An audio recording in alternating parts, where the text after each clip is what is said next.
Hey, it's Vernon Lee, and I want to welcome you all to the Perfect Sales Process, simplified for photographers, a proven system for closing clients.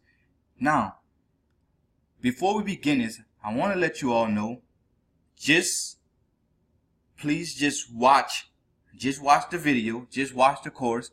I do have a booklet that comes with this that's going to dive way deeper into this. Right now, I'm not scripted. I don't have anything to read. I'm really just winging it because usually when I wing it, I give the best advice and the best tips. And so this is recorded where you can watch it again. But I do have a booklet that comes with this and you all are going to receive it. And so we're going to get you all some sales. We're going to get you all understanding sales better. And we're going to get you all closing those clients, those ideal clients that you all need. So, how did this course come about? It came about because of this course right here, the Photographer Marketing Toolkit. It's the toolkit that's going to get you your ideal clients. It's going to help you land your ideal clients, and everywhere your clients are, you will be. So, what to expect in this course? In this course, you are to expect the best practices that has worked for me and my clients. While I did not break down a process due to everyone must tailor their own process, these principles and strategies must be set in place and used to deliver top results. So, I got to have a disclaimer in this. My clients' results are not typical due to some do exactly as I say and some do not. Your success is dependent upon you and your mindset. So what is sales? Sales is the exchange of a commodity for money. So, as I began my journey to help as many photographers as possible, I began to see a trend. I would get calls saying, Vernon, I am so excited I have customers calling me, but your marketing is not working. In a state of shock, I am confused. So in essence, my marketing is working. I am thinking in my mind. The hard truth is, when you're a photographer, you are a marketer and a salesperson before anything else. My reply to Ms. Smith was, it's not my marketing. You're getting the calls. It's your sales process. Since then, I have been told that by many other photographers. So, what is this course going to do for you? What is going to help you do? It's going to give you proven methods that's going to help you close your ideal clients. It's going to help you step up your sales game. I'm great to have you here, and I am of your service. So, what to expect in this course? The truth. You're going to get the truth about sales. You're going to get the truth about why you're not closing these clients. You're going to get the hidden secrets to selling. You're going to get why you are not landing your ideal clients and how to get them to refer you and do the hard work for you. So, let's go with one of the first reasons why you're not getting the clients that you want. So I call this make it or break it. And make it or break it is, you didn't prepare. You were late. They didn't like you. You didn't show the benefits. The objections were not discovered. You did not close. And the most important one is, you forgot to follow up. So, one of the biggest things that come from selling is, you should not be selling. You should not be selling. There's a lot of times I see where, as I'm on a sales call with someone and I'm being quiet to see exactly what that person is doing wrong. And you know what they're doing? They're trying to force the person to buy the highest package, and the person's just not going to go for it. So you have to be almost like a trusted advisor to that person. All right? So if you're not selling, what are you doing? You're prescribing. So how many times have you been to a doctor's office and that doctor tells you what you need? He never sold to you. He told you what it is you need. So what should you be doing? You should be diagnosing what that person needs. And quick tip, I'm going to put in there right now. How many times have you been on a sales call or a sales talk and the person really loved what it was that you had going on, only for them to tell you a week later, well, my husband doesn't like it, or this one doesn't like it? When you make that initial call, before they get in your studio or wherever you're going to meet them at, make sure everyone who's involved in that sales process is there. All right? So, the new process of selling. What's the new process of selling if you're not selling? You're building relationships, right? You're identifying the needs. You're prescribing what it is they want. You're confirming and you're taking orders. You find out what it is they want. You're making them feel as if they're being helped. So that's one of the biggest things you want to do. You want to make that person feel as if you're the trusted advisor and that you're really there helping them. So, building relationships. Let's talk about building relationships. Do you need to be liked? No, you don't need to be liked. You don't need to be liked to really get a sale. If you hated me right now and I told you I had $1 million worth to go somewhere and I only wanted you to pay $1,000 for it, would you buy it from me? I'm sure you would. So, what goes into if they like you? How do you know if they buy from you? Why do you know that? Because they're sold on they like you. It's very likely they're going to buy from you if they like you. It's probably they're going to buy from you if they like you. It's possibly they're going to buy from you if they like you. So if they don't like you, it's not a hope because they don't like you. It's not happening because they don't like you. It's unlikely because they don't like you. Probably not because they don't like you. So next, let's go to first impressions of body language. As soon as we see people, what's the first thing we do? As soon as you see someone, what's the first thing you do? You judge them. You know whether you like that person or not. So what do? You be instantly likable. You smile. You be in a good mood. Imagine the meeting going well. That's one of the biggest ones too. You need to imagine the meeting going well. Handshake. You want the handshake to be normal handshake, not one of those my wrist barely hanging handshakes. You want to make great eye contact. The next one, you want to make that person feel important. MMFI, make me feel important. How do you make that person feel important? You ask questions and you listen.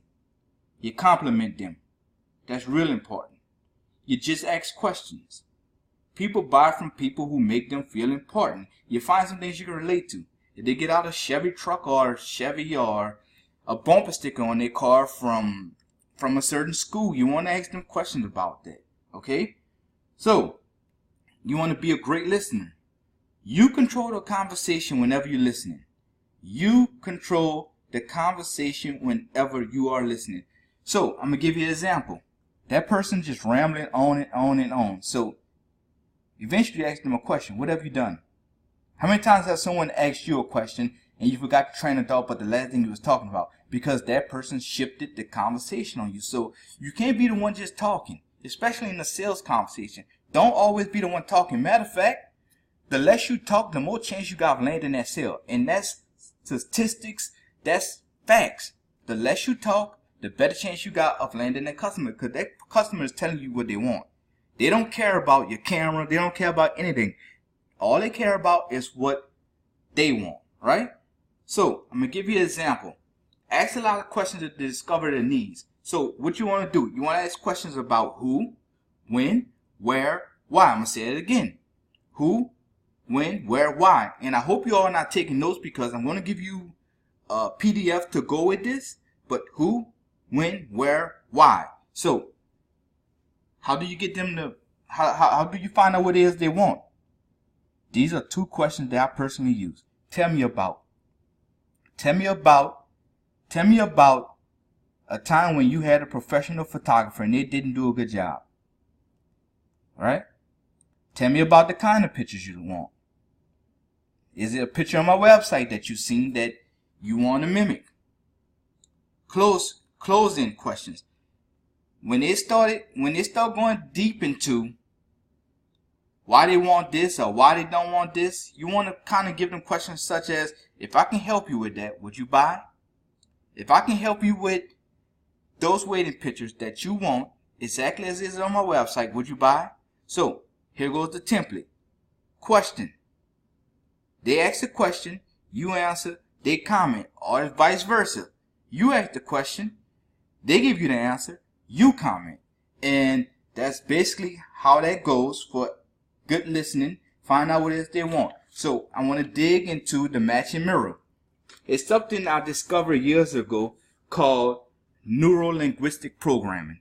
And neuro-linguistic programming suggests if the person likes you, the person is more likely to do business with you. So it's match and mirror. If they having a cup of coffee, you have a cup of coffee. If they talk with their hands and use slang, you talk with your hands and use slang. Right? If they cross their legs, you cross their legs. You cross your legs. Those are some of the things that you all want to do in order to really connect with that person. There are 4 types of people. Analytical. The analytical person is the person who's quiet. They're logical. They're thinking about accuracy and they're detailed. You have the controller. The controller is loud. They're fast. They're efficient and they're dynamic. You have the amiable person. They're friendly, thoughtful, calm, and they're always thinking in terms of relationship. You have the enthusiastic person, which they're energetic, creative, fun, excited, and they're always telling stories. And I'm more than sure you all always know someone who has a story. So, how can you get through to all these different people? The delight factor. You give them something for cheap. And it don't have to be cheap if you don't want it to be, but I suggest it be cheap. The more invested that person knows you're in them, the more likely they ought to do business with you. So do your homework. Find out the person's full name. Go on Facebook. See what it is they're into. You may can find something that person really likes, you know. Finding their needs. You want to have open-ended questions.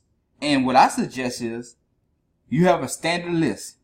And that standard list, it goes something like you have a list of different reasons why people use you. So this is what you want to do. You want to have the list and you want to tell them these are the main reasons people use me as their professional photographer. And have that list of the benefits. The benefits of using you, not your benefits. Don't think about your benefits. What you think is the benefits to them. You want to ask them questions. So what makes you think you need newborn photography pictures? Obviously, you already know the answer, but you want to get them to say it. You want to get them to say, I need this. So you want to build their needs. You want to build their needs. And it's something I use called disturb and relief. And I'm going to give you an example of it right now. You will miss the most important part of your life by blank, but this is what I can give you. So I'm going to give you that example again, but I'm going to fill in the blank for you. You will miss the most important part of your child's life by getting pictures from someone who's not a professional photographer, but this is what I can give you as a professional photographer. Now, obviously, I wing that. You're gonna need to play around with that a little bit, and you're gonna need to tweak it to what you really want to say. So, you need to get them to say, I need this. That's really what you want to do. You want to get them to say, I need this, I want this. Okay? So, this is one of the tricks I learned, and I want you all to really think about it because this is one of the power tips. Always ask questions that leads to yes. You want to get them to say yes as many times as possible. I can't stress this enough. If you can get them to say yes 100 times, you're going to have a customer. So that's a power tip. Get them to answer questions that only can lead to yes. So what else you want to do? You want to build their needs. Whatever they need. Build a product for that. Have you all ever been to, I don't know where you all stay at, but there's a place out here called Build-A-Bear. When you go to Build-A-Bear, instead of just having one bear, they pretty much have a bear that you build. You put the clothes on them and everything they want. So if you used to go there and have one of the same bear, would people really go there? No. People go there because you can build whatever you want. So you want to build a product for them. Build a package for them. So right now, we want to talk about the difference between benefits and features. So, I'm going to give you something, and you may not like this, but it's the truth. Stop talking about things they don't care about. They could care less about the kind of camera you got, the lens, or how long it took you to learn photography. They really do not care about that. So, objection handling. Can objections be a good thing for sales? Sometimes questions are a sign they want it. Questions can be a sign of interest. Then sometimes it's only a bluff. They don't know you, and they don't know how to say no. Why does objections happen? It happens because they still have doubts. You didn't qualify them. A lot of times people get on the phone and you don't qualify that person. You don't qualify the person to see if that person is your ideal client. You didn't identify their hot buttons. The next thing is peeling the onion. Peeling the onion is basically this. When they tell you why they don't want this or why they can't have this, apart from that, is there any other reason why? That's real clever. You're really peeling away the onion. Think about that. Apart from that, is there any other reason why? So if they tell you it's the price, right? Listen to this. If they tell you it's the price, if price wasn't that high, would you buy? I'm gonna repeat that. If they tell you, well, you know, it's because it's the price and I can't. If price wasn't that high, would you buy? So you're peeling the onion on them. You're finding out what's the real reason why you're not buying from me. So the next thing, feel, felt, found. You want to tell a story, right? I suggest maybe you have about 10 of these, but you want to tell stories that are true. I'm kind of against really telling people stuff that's not true. So I suggest you have about 10 of these. Feel, felt, found. I know how you feel. Blank felt the same way when she found blank, but then she blank. So as I told you all, I'm winging it, so I'm going to try to fill in the blanks. I know how you feel. Sarah felt the same way when she found out that I know how you feel. Sarah felt the same way when she found out my prices. But then she understood that she was dealing with a professional photographer now, because in the past she had pictures done by someone else and the picture didn't come out well. So now she had to pay twice the money it costed, right? So you want to have preparations. You want to have preparations. Preparation is the key to sales. So what I'm going to tell you is to have, and you're going to really like this. As you start getting a lot of objections, you want to make a list of those top objections, and I go about, as you get more and more, maybe you can recall maybe 50 of them. And the top 6 ones that you keep seeing over and over, you want to really make a list of that. And you want to have a reply to it. A reply to where that person, as soon as that person says it, you already have a comeback. So price objections. I also recommend price ranges. So when I say price ranges, you want to have, if what they want costs $2,000, you want to have a price range $1,700 to $2,300. And so there's always a little bit of wiggle room to whereas if the person just $50 off, you might still want to go with that. So price ranges are always good because I see a lot of people with fixed prices, and where I stay in New Orleans, they have big weddings and they have a lot of activities going on before the wedding and after the wedding. So they want the photographer to be a part of that. So what I charge, what I may charge in New Orleans is not what you're going to charge in Mississippi. So if you're thinking you're going to go charge that amount, they're not going to buy it from you. So the principles of closing. We talk about the mirror effect where you're going to mimic them and the sounds they make, everything they're going to do. You want to have various ways to closing that person. So I'm going to give you some ways to close that person, right? You ready? You want to have a favorite close. The words you use, you want us to be strategically. You want to have your closes prepared. So here goes a couple of them. So you think you're going to get the or this. So that's a fill in the blank, and like I told you, you're going to have all the notes to this and you can fill this in yourself. So you think you're going to get the bigger package or you're going to get this. So are you happy I can do the job for you? Ideally, when would you like to get started? So let me ask you a question. That's a great one. I always use that one. So let me ask you a question before you transition into asking them a close or bringing up a sale, because some people are scared when it comes down to tell them how much it costs. So let me ask you a question. So are you ready to do the paperwork? Shall we go ahead and get started with this? Would you like to okay the paperwork? Shall I pin you in? So right here I'm going to give you a power question. Great. When can we begin? Why is that a deciding factor? So great. When can we begin? Or they turn it down, or if they say, whatever's going on with it, why is that a deciding factor?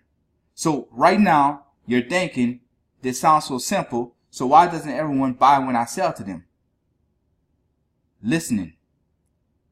You have still not offered them what they want. A lot of times you haven't offered the person what they really want, and they're just sitting up there hoping that this sales process is harping over so they can harp and leave, and they can harp and go to another photographer or whatever it is that they want to do. So I want to give you a real, this is another power tip. All you asking questions back when the prospect asks you a question. Prospect, when the prospect says, can you have this finished by July 4th? You're supposed to be saying, is that when you need it by July 4th? You ask the question back. You repeatedly ask that person the question back. You want to keep the ball in your court also. So when I say keeping the ball in your court, when they tell you they have to talk to their husband or they have to talk to someone else, you want to ask them, okay, that's fine. Should I call you back in a week? You want to ask them that. They tell you, yeah, call them back in a week. You need to call them back in a week. Call them when you say you should. So now I want to dig into upsells and downsells. So let's go with the closed door effect. The closed door effect is, once you leave from out of here, this offer is over with.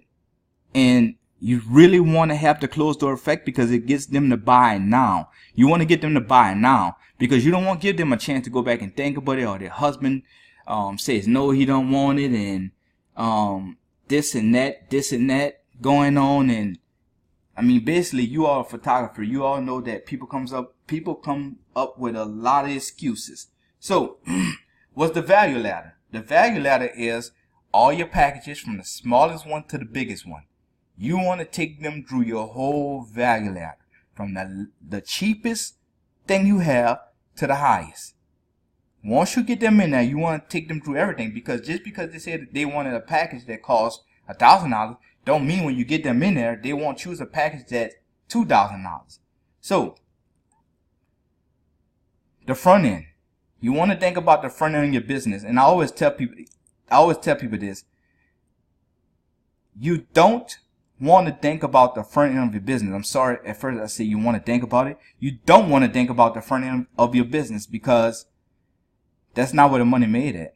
The money is made in the back end of your business. So I'm going to give you an example. Someone came to you and they were pregnant. They wanted pictures done. So you tried to get them in the highest package and didn't want it, and you turned them off. But you have to think about this. And this is why you're losing sales. You try to get them in the highest package and you turn them off because they know you're trying to sell them, because you're being real salesy, right? So if that person's pregnant, why not make a little bit of money off that person? Even if the profit is just $100 for you. I want you to think about this. After that person isn't pregnant anymore, what comes up? Newborn pictures. After newborn pictures, what comes next? When that child turns 1, right? Then that person, somewhere in that mix, that person is probably going to get married. That's wedding pictures. After the wedding pictures come what? Family pictures. After the family pictures comes what?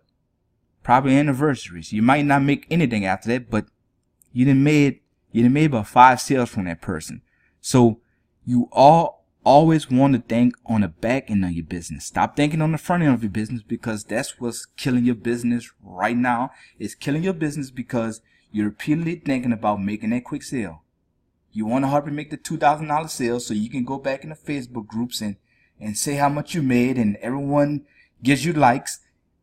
Stop thinking on the front end of your business. It's killing your sales. It's killing your business. And eventually you're going to be out of business, because everyone's going to say they know you're just trying to get money out of them. So price ranges. Ranges are very important because it gives you flexibility. And like I told you before, there's a lot of Facebook groups, there's a lot of websites that you go to and you do your research on. And I'm on a lot of them because people who sell you these type of courses, these are my competitors, and they give you price ranges. The price ranges that goes for a New York wedding and a Mississippi wedding are not going to be the same. It's just not going to be the same. So that's why you want to have price ranges. You want to have price ranges because it gives you the flexibility. If that person wants more than what they say they want, and someone always come back and say, oh, I wanted a little bit, I wanted this added in there, but you already gave them a price and that's what they're expecting. So that's why you have price ranges, because you can inflate that. All right. So questions to ask. These are the questions you want to ask when that person first calls you. How did you find me? That's for marketing purposes. You want to ask them, how did you find me? Because whatever working, you want to do more of it, or you want to continue doing it. Whatever's not working, you want to erase that because you're losing money. Okay. So have you done a professional photo shoot before?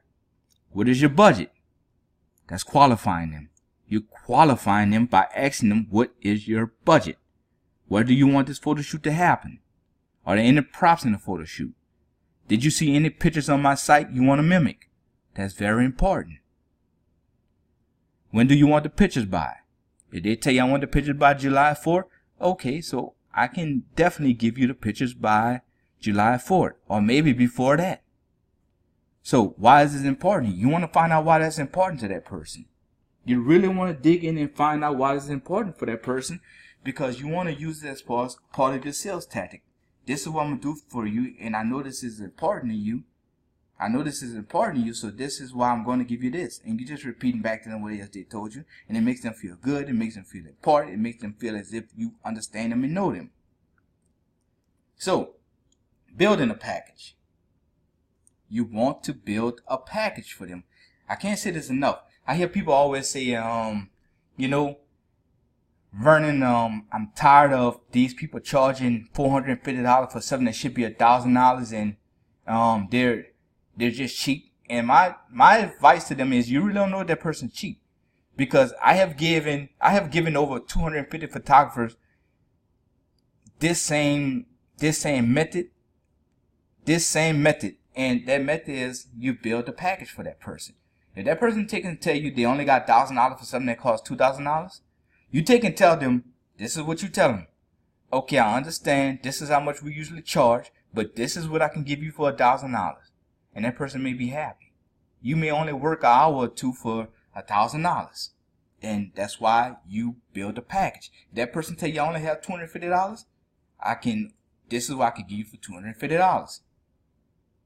So, and I was talking about this earlier, you want to create an ongoing continuing package. And so you want to have almost like a binder style of, this is what you do, this is what comes next, this is what comes after this. And you want to let that person take it home with them. You want to let that person take home with them what it is that they're going to get in this, what comes next. Because eventually, like I told you, if you're doing newborn photography or you're doing wedding photography, that person is going to get more pictures from you if you conduct the sales right, if you're not salesy, you're not pushy. So, as I told you, comes the newborn baby, or here comes the wedding, then comes the newborn, then comes the 1-year-old pictures, and maybe pictures in between that, because you can do the 6-month, you can do the 3-month, you can do the 6-month, then you can do the year, then you can do the family, and it goes on and on and on. Anniversaries. I know people get pictures for anniversaries, 10-year anniversaries, and that's the lifetime value of your customers, the LTV, the lifetime value of the customer. You have to really figure out how many times you can get that person to come to you. So the follow-up, many times, I have actually talked on the phone with someone, and I asked them, did you get the customer? They tell me no. So I take and tell them, why not?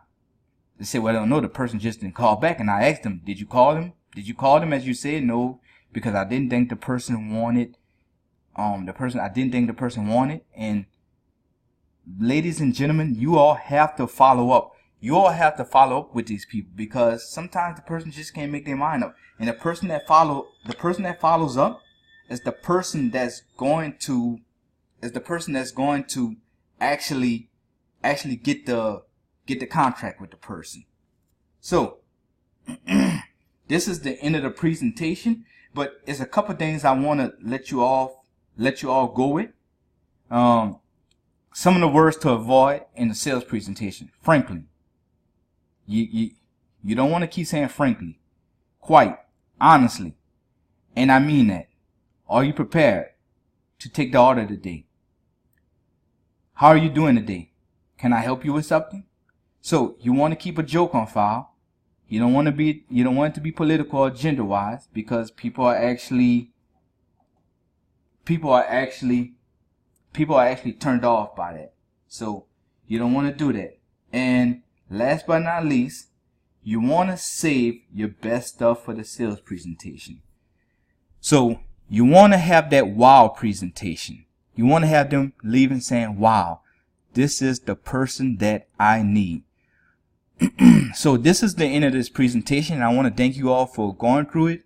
And I want to thank you all because my voice is actually almost going out. And I'm kind of under the weather right now. But I want to thank you all for being on this presentation. And I look forward to your questions inside of the Photographer Marketing Boss Facebook group. Thank you.